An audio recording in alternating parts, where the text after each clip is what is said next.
রাত পোহালেই বহুল প্রতীক্ষিত ডাকসু নির্বাচন। দীর্ঘ ৫ বছর পর অনুষ্ঠিতব্য এই নির্বাচনের জন্য প্রস্তুত ঢাকা বিশ্ববিদ্যালয়। তবে কয়েক সপ্তাহের উৎসবমুখর নির্বাচনী আমেজের পর সোমবার প্রচারবিহীন দিনে অনেকটাই প্রাণহীন ছিল ঢাকা বিশ্ববিদ্যালয় প্রাঙ্গণ।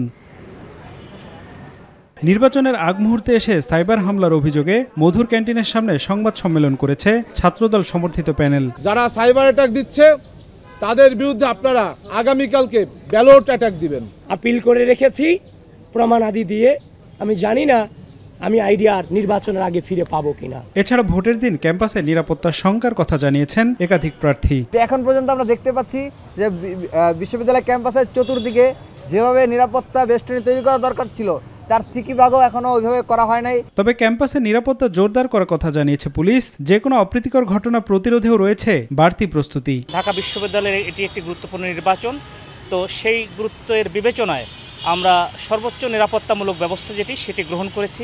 এদিকে ডাকসু নির্বাচনের আইন শৃঙ্খলা পরিস্থিতি নিয়ে স্বরাষ্ট্র উপদেষ্টার সাথে বৈঠক করেছেন ঢাকা বিশ্ববিদ্যালয়ের ভিসি অধ্যাপক নিয়াজ আহমেদ খান। আমরা এখন পর্যন্ত বড় মাপের কোনো আশঙ্কা, আইনশৃঙ্খলার বড় মাপের কোনো অবনতির কোনো আশঙ্কা করছি না।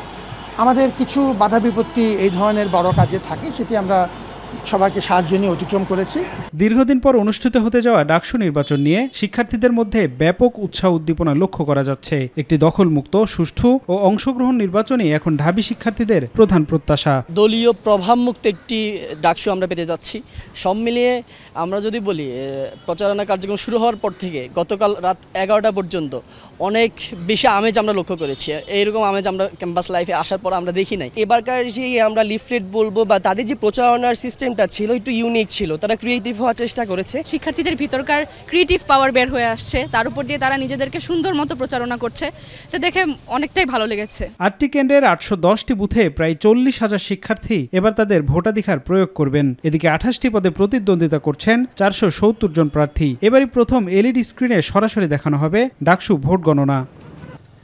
ডাকসু নির্বাচনের প্রচারণা ঢাকা বিশ্ববিদ্যালয়ের গণ্ডি পেরিয়ে পৌঁছে গেছে টেকনাফ থেকে তেতুলিয়া। কেউ বলছেন ডাকসু নির্বাচনের এমন উত্তেজনা বাড়াবাড়ি, আবার কেউ বলছেন এটা গণতন্ত্রের জন্য তীব্র আকাঙ্ক্ষার প্রতিফলন। সবার প্রত্যাশা ডাকসু, জাকসু, রাকসু পেরিয়ে গণতন্ত্রের এই আকাঙ্ক্ষার পূর্ণতা পাবে আগামী জাতীয় নির্বাচনে। আফজাল হোসেন, মাই টিভি, ঢাকা।